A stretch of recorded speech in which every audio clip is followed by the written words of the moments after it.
Well, welcome back to the income statement. And while you were gone, I just rewrote this and shortened some of the long words. Cost of goods sold has now become COGS, and that's how people would pronounce it. General and administrative is now G&A.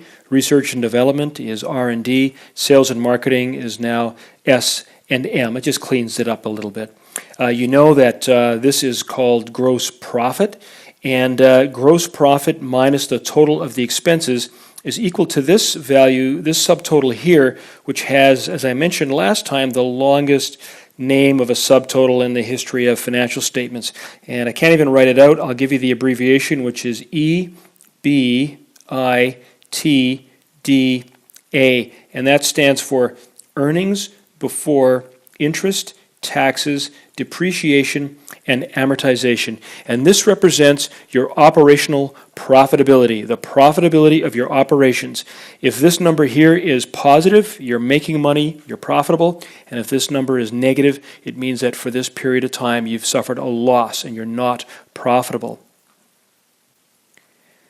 And as the name suggests, earnings before interest, taxes, depreciation, and amortization, this gap here is going to be filled with interest, taxes, depreciation, and amortization. Let me show you.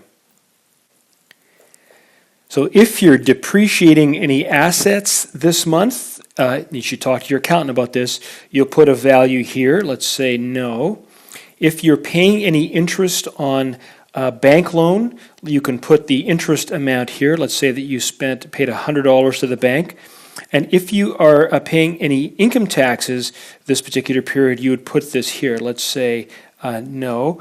And then you simply subtotal that. You simply take that $1,500 less the depreciation, interest, and income taxes, and you come up with a new subtotal, which is 1,400. And then, of course, you double underline it, which means you're come to the end of the financial statement and you're done. Well, congratulations. The income statement is, done. One down, two to go.